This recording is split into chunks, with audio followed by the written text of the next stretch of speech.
ବାପା ନଥିବ ନା ଏତେ କଷ୍ଟ କାମ ବାହାରକୁ ଆସିକି କେତେ ଲୋକମାନଙ୍କର କଥା କେତେ ଶୁଣିବ। ହାଏ ସାଙ୍ଗମାନେ ନମସ୍କାର। ମୁଁ ଆପଣମାନଙ୍କର ପ୍ରିୟ ମିନୁ ଥରେ ମୋ ୟୁଟ୍ୟୁବ୍ ଚ୍ୟାନେଲକୁ ସ୍ୱାଗତ କରୁଛି। ଶୁଣିଛନ୍ତି ଆଶା କরি ଆପଣ ବହୁତ ଭଲ ଥିବେ। ଆଉ ମୁଁ ମଧ୍ୟ ଆପଣଙ୍କର ସ୍ନେହ ପ୍ରେମ ଭଲ ପାଇବାରୁ ମୁଁ ବି ବହୁତ ଭଲରେ ଅଛି। ଦେଖିପାରୁଛନ୍ତି ପୁରା ଗାଧେଇକି ପୁରା ଆଜି ଖରାରେ ଟିକେ ବସିବି ବୋଲି ଭାବୁଛି। ଆଉ ଚୁଟି ତ ଚୁଟି ଲଣ୍ଡା ହେଇଯାଇଛି ଅଧା। ହେ ଭଗବାନ ଚପଲ ଭୁଲଟା ପିନ୍ଧିଛି। ଭାବୁଛି ଏ ଖରାରେ ଯାଇକି ବସିବି। ଏବେ ତ ଜଷ୍ଟ ଖାଇସାରିଲି ପଖାଳକୁ ମିକ୍ସଚର। ହଁ ଯାଇକି ଟିକେ ଖରାରେ ବସିଲା ପରେ ଟିକେ ଓହୋ ଖରାରେ ବସିବି ଭାବୁଥିଲି। ଆଉ ତଳକୁ ଗଲେ ତ ପୁରା ବେଶୀ ଖରା ହେଇଯାଉଛି ତ ଟିକେ ଏଇଠି ବସିକି କହିକି ନିଦ ଟିକେ ଲାଗୁଛି ଯାଇକି କଣ କରିବି ଆଉ। ନା। ଆଉ କାଲି ତ ପୁରା ଏତେ ଜୋରସେ ବର୍ଷା ହଉଥିଲା ମାନେ ନାଇଟ୍ ଡ୍ୟୁଟି କରିକି ଆଇକି ବର୍ଷା ହେଲେ ନାଇଁ କି ଆରାମସେ ଶୋଇବାକୁ ପଡ଼ିବ ମଜା ଲାଗେ ଶୋଇବା ପାଇଁ। ଆଉ ଯଦି ଏତେ ପୁରା ଦିନ ବେଳେ ଖରା ହଉଛି ଆପଣ ମାନେ ଦିନ ବେଳେ ମାନେ ଚେଉଁଛନ୍ତି ଆଉ ରାତିରେ ଶୋଇପଡୁଛନ୍ତି ଆମର ସେମିତି ନାହିଁ। ଗୋଟେ ସପ୍ତାହ ଦିନରେ ଚେଇଁବାକୁ ପଡ଼ିବ ଆଉ ଗୋଟେ ସପ୍ତାହ ରାତିରେ। ପୁରା ଅନିଦ୍ରା ହେଇକି ମୋର ଚାଲିଛି ନାଇଟ୍ ସିଫ୍ଟ। କାଲିକି ସରିଯିବ ମୋ ସିଫ୍ଟଟା। ହବ ଆଜି ତ ନାଇଟ୍ ଡ୍ୟୁଟି ଆସିକି ରାତି ଯାକ ସାନ ହଉଛି ମାନେ 12 ଘଣ୍ଟା କରିକି 12 ଘଣ୍ଟା କରିକି ଭିଡ଼ିଓ ବନେଇବା ପାଇଁ ବେଶୀ କଷ୍ଟ ନା। ସେଥିପାଇଁ ମୁଁ ବନାଏନି ହେଲା। ଯେତେବେଳେ ଟିକେ ଟିକେ ଟାଇମ୍ ନଉଥାଏ ସେତେବେଳେ ବନେଇଥାଏ ଆଜି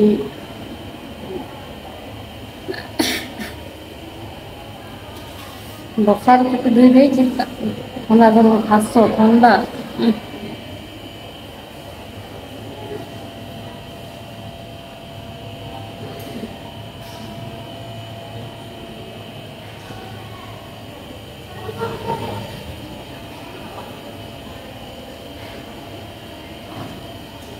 ଆଜି ଏପ୍ରିଲ ମାସ ନା ତ ଘରକୁ ବହୁତ ମନେ ପକଉଛି କାହିଁକି ନା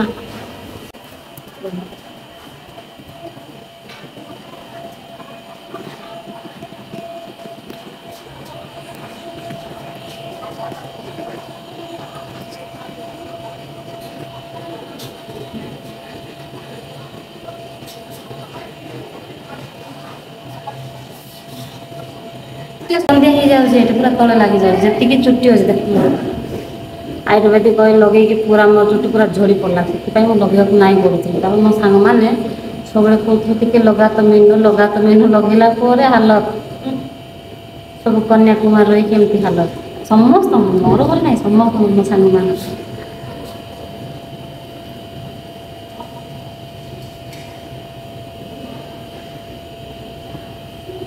ଚୁଟି ଧୋଇଲା ପରେ ଟିକେ ସମସ୍ତେ ଟିକେ ସୁନ୍ଦର ଦେଖାଯାଆନ୍ତି ନା ବଢ଼ିଆ ଦେଖାଯାଉଛି ନା।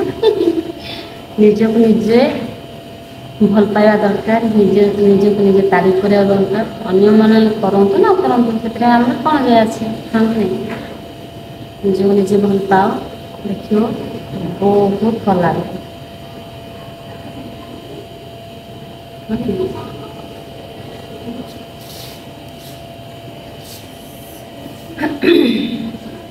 ତ ଏଇଟା ଆମର ଏପ୍ରିଲ ମାସ ତ ସମସ୍ତେ ମୋ ସାଙ୍ଗମାନେ ମୋତେ ସବୁବେଳେ ଯିଏ ଦେଖିବ ମିନୁ ଏପ୍ରିଲ ଫୁଲ୍ ମିନୁ ଏପ୍ରିଲ ଫୁଲ୍। ମୁଁ ତାଙ୍କୁ କହିଲି ନାଇଁରେ ମୋତେ ଏପ୍ରିଲ ଫୁଲ୍ କରନି ମୋତେ ଭଲ ଲାଗୁନି ଏପ୍ରିଲ ଫୁଲ୍ କହିଲେ କାହିଁକି ନା ଏ ମାସରେ ମୋର ଶ୍ରାଦ୍ଧ ଥିଲା ଫିରବି ମୁଁ ଘରକୁ ଯାଇପାରିଲିନି। ସମସ୍ତଙ୍କର ଜିମେଦାର ଧରିକି ବାହାରକୁ ଆସିଛି। ଯେତେବେଳେ ପଢ଼ିବା ଟାଇମରେ ମୁଁ ଯଦି ପଢ଼ା ଛାଡ଼ିକିନା ଏଠୁ ଆସିକି 2 ଟଙ୍କା ରୋଜଗାର କରୁଛି ଖାଲି ମୋ ମା ମୋ ଭାଇ ଦୁଇଟା ମୋ ଜେଜେମା। ଘରେ ମୋ ରାତିଟା ସଦସ୍ୟ ଅଛନ୍ତି। ସେମାନଙ୍କ ପାଇଁ ବୋଲି ମୁଁ ଦିନ ରାତି 12 ଘଣ୍ଟା କରୁଛି। କାହିଁକିନା ମୋ ଘରେ ମୋ ବାବାଙ୍କର 2023ରେ ତାଙ୍କର ଡେଥ୍ ହେଇଥିଲା। ସେ ପରଠୁ ହାଲତ ଏତେ ବିଗିଡ଼ି ଯାଉଛି, ବିଶ୍ୱାସ କରିବେ ନାହିଁ। ଆପଣମାନଙ୍କୁ ସାୟଦ ମିଛ ହେଇଥାଏ, ମୋ ପାଇଁ ସତ, କିନ୍ତୁ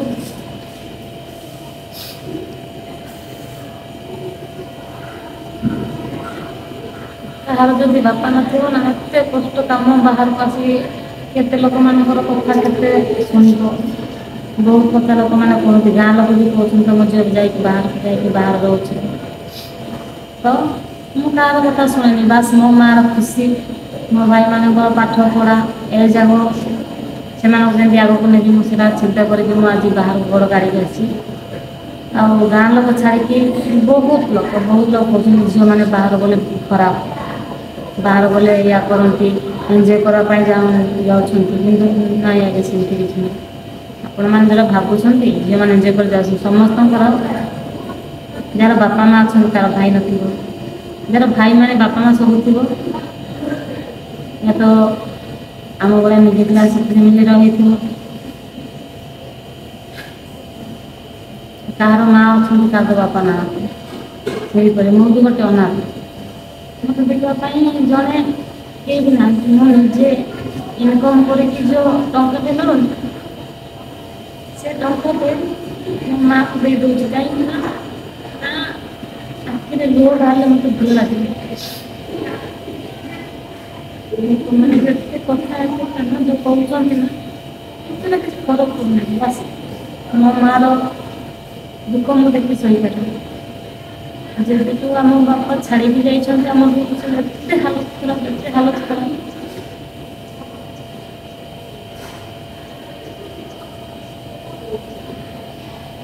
କହିବି ନ ସରେ। ଦିନ ରାତି ମୁଁ ସବୁବେଳେ ସମସ୍ତଙ୍କ ସାମ୍ନାରେ ଖୁସି କେତେ ପାଇଁ ରହୁଥାଏ। ନିଜର ଦୁଃଖ ଅନ୍ୟ କାହାକୁ ଜଣେଇବ ନା, ସେମାନେ ମଜା ଉଡ଼େଇବେ,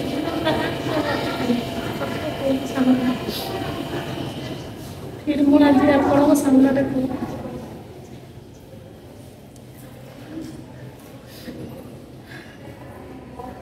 ସମସ୍ତେ ମଣିଷ ସମାନ ନୁହଁ।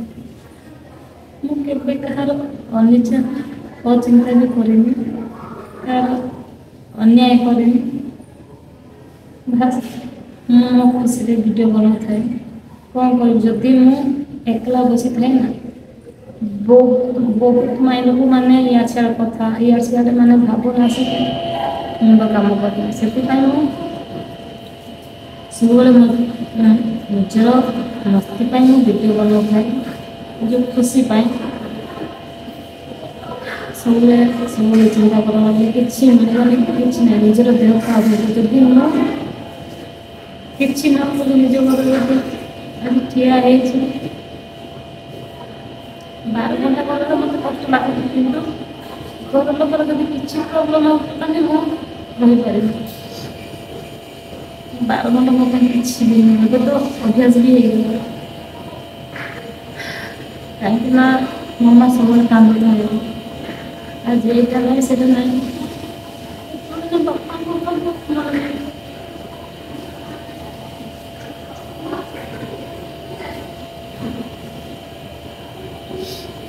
ବାପା ଥାଆନ୍ତି, ଯେତେ କଷ୍ଟ କଲା ଆମେ ଦୂରକୁ ଆସନ୍ତି।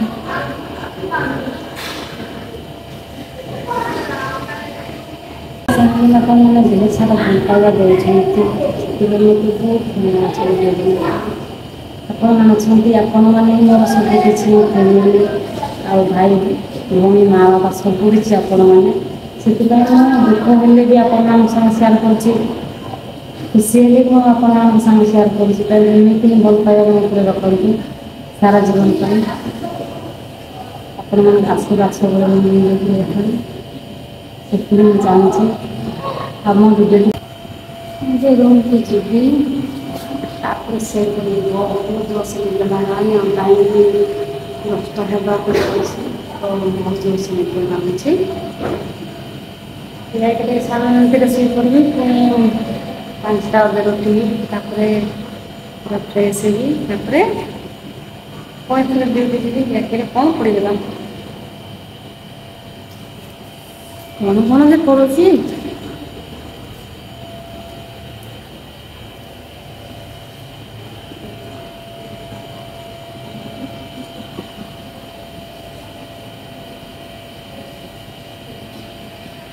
ପ୍ରଜ୍ୱଳ ଲଗେଇନି ମୁଁ ରାତିରେ ସବୁ କୁଣ୍ଡେଇ ହଉଛି ସକାଳୁ ଲଗେଇଥାନ୍ତି ନା କୁଣ୍ଡେଇ ହେଇନଥାନ୍ତା ଯାଇକି ଶୋଇପଡ଼େ ପରେ ଯିବି ବାହାରକୁ ରାତି ଖରା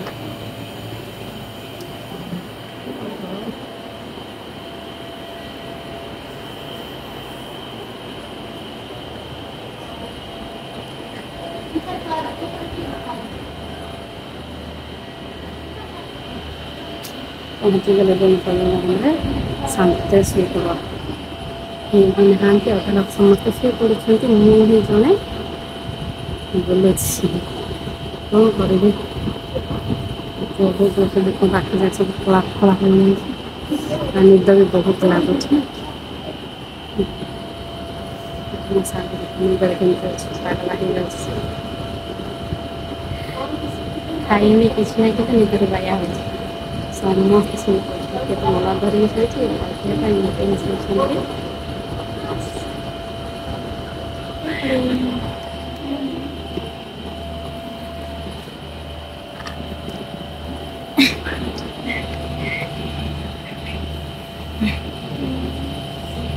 ଶିକ୍ଷା